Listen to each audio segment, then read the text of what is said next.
Hey guys, Skivinz here, and we are bringing you an unboxing video. Something that I've never unboxed before, obviously, because we're doing it now. Guys, we picked up one of these bad boys for fishing. It is the Striker 4 by Garmin. It's a fish finder. Can you use it for ice fishing? We can use it for regular fishing. We can find the fishies, maybe attempt to catch them too. Let's crack this thing open and see what's inside.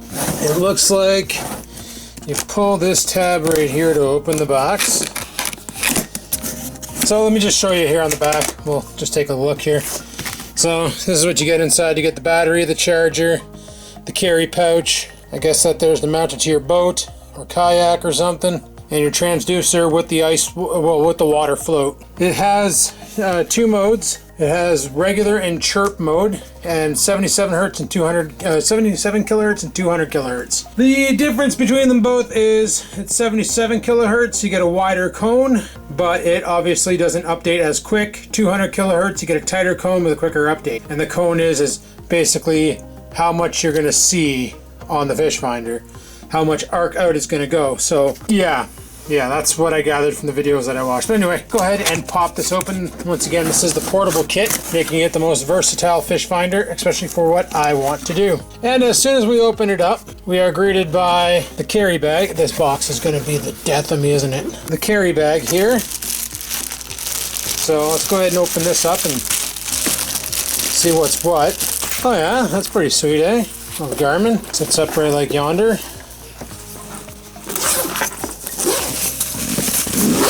Fish finder sits in there. Pretty good, pretty decent. All right, got the bag, that's nice. Put that off to the side. We got the, if there's a problem, do not return to the store. Friggin' warning here, you gotta contact Garmin support. Here's the actual fish finder unit here. We'll take a look at that in a minute. I want to see what the heck this is. This looks like the battery and the charger. Holy crap, no, this is just a battery. Sweet mother of Jesus, look at the size of this thing. Okay. I didn't realize it was going to be a freaking kayak motor battery. Okay, alright, sweet. What the heck's in here then? This must be the transducer. This looks like the mount. We're obviously going to have to do some reading on this. Oh, there's more crap under here. What the heck are you? More friggin' mounting hardware. Okay, I'm going to take this thing out. More mounting hardware. Well, here's the charger, and the charger actually has this end on it to hook it into the positive and negative ends of the battery. That's crazy. I was not expecting it to have this kind of a hookup. Not that it's a problem, it's not a problem. And this here looks like it's your power cable that goes into the battery and plugs into the power on the back here. Quite the setup indeed. Okay. Definitely need to hang on to, wait, what's this? That's the power cable, charger, okay. All right, definitely gonna need those instructions. And this here is your transducer. Where'd that foam piece, there it is. And this is for the water, so that I can dangle it in the water and keep it afloat. So you want this here to be sitting like this in the water, and it'll echo at the bottom there, so pretty cool. All right, so I guess the next step is we're going to have to read up on exactly how the hell do we put this thing together and then do just that. So I'll be back, guys. Alright guys, I think I figured this out. So this part here, take it out of the bag obviously, and this here, put that like these. I expected it to clip, but I guess not. So that would attach like that into there. This is where your transponder wire, I guess, wraps around them. The battery cable, I don't know. The instructions are kind of vague on what to run and what to do. So anyway, one thing I know is your battery sits right here, like so. And I'm just not 85% sure. This must sit here, because I believe this goes into here, like that. And then this, you screw this into here, and then you mount, yeah.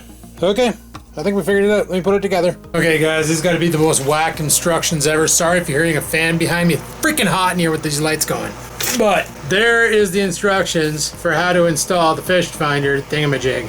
So there's two long screws you gotta fire through it, and then it just says to attach the base and call it a freaking day. That is it. Here's my problem. This is the mounting part, right? It's got 3 screw holes.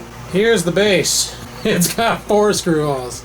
However, when I look underneath it, you can clearly see the 3 that it wants you to use. Problem is you're supposed to go from the top of this thing to mount it to this thing. However, there's no way to run screws through the top because the mount is in the way and there's no clear indication on how to separate it. I don't want to pull too hard and break it because I kind of need it. Oh, wait. Maybe. Ah. Okay. So if you guys got one of these and you're trying to figure it out, this right here, so this turns, right? But right here, there's like a separation. If you lift, you can slide it off. And it just slides right out. Boom, just like that. And that reveals your holes. So now I can mount it to the damn base. Holy crap. That was way too complicated. I need a beer. It's not a real beer, it's de-alkalized. But I still need one. Down the hatch, boys. So, they give you 3 screws and 1 wing nut, and I don't know why they give you 1 wing nut. Nowhere in the directions does it talk about using a wing nut. I'm going to have to grab one of my spare plastic containers and put all this extra hardware in it, because heaven knows I'm going to need it someday, and I'm not going to be able to find it. By the way, I've never actually looked at Strukkus's, he has the same one. Strukkus has the Striker 4. It's him and my buddy Ryan the reason why I went this route versus anything else. Mainly because they both have them, and they both said that these things are way better than any other fish finder on the market for what you can do with them. So now that I got that thing attached, this just clips in. Boom! Fish finder mount complete.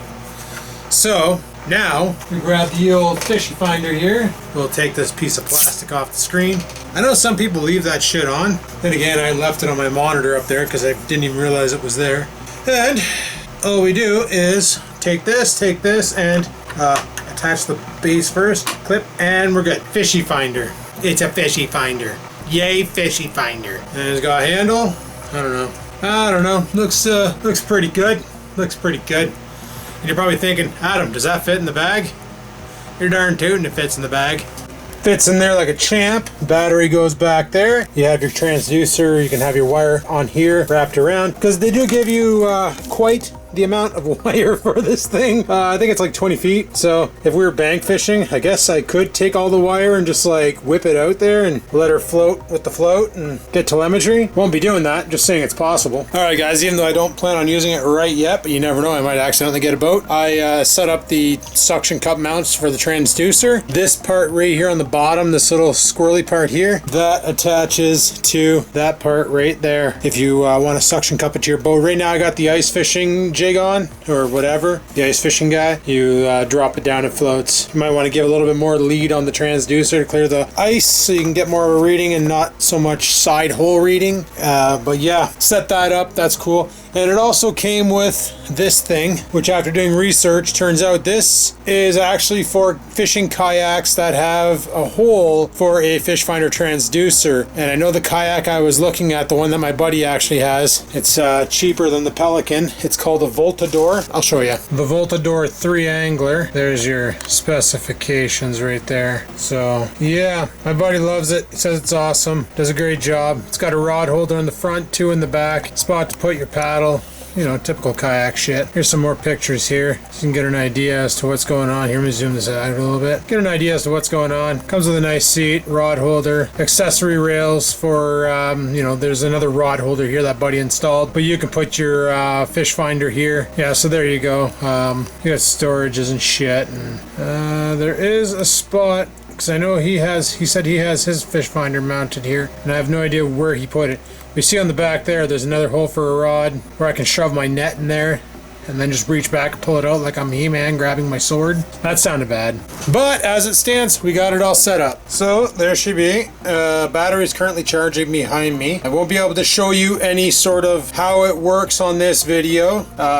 You're gonna have to tune in for the next ice fishing video when I bring it out there with me and we give her a go and see how she works. Because without the battery plugged in, we got no power, we got no juice, we got no way to know what she's doing. Stay tuned for the next video, which hopefully should be an ice fishing video, and we can see how well this thing works for ice fishing. Go through the menus and play with it and figure stuff out and stuff. Should be good. Anyway, people, thanks for watching. Sorry if I wasn't, you know, like I said, this would be a lot easier of a job if I had somebody else working with me to run the camera while I did the show, because it's freaking hard to film and build stuff when you need your hands to do things. Tripods can only do so much. Anyway, stay tuned for the next video where you'll see this thing in action. It should be freaking awesome. Can't wait. Got the battery charging behind me. Don't know how long the battery lasts on these things. It's a pretty big battery, so it should go for a while. I should be able to get a while out of it before she croaks. I should find out how much those batteries cost if I ever need to replace it, but not a big deal. Not a big deal. 12-volt battery of that size, she should hold a load. Anyway, people, on that note, thanks for watching. Hopefully you enjoyed today's video. If you did, click that like button. Any questions, comments, concerns, down below they go. If you have any tips or tricks about this friggin' fish finder, let me know. Also, guys, like I said before on the video when I bought it, it does have the flasher capability. There's a picture right there showing the flasher capabilities. So you can use it as an ice fishing flasher if that's your jam, or you can use it as a fishing finder, like a regular traditional shows what's going on underneath the transducer fishing finder. We'll give both. We'll give it all a try. We'll figure it out. We'll give her a go and see how she do. Like, favorite, comment. Don't forget to subscribe. And until next time, guys, remember, live to win. Never give in.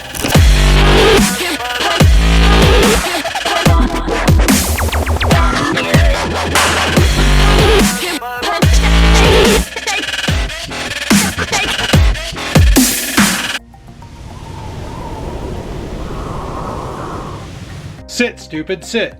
Good dog.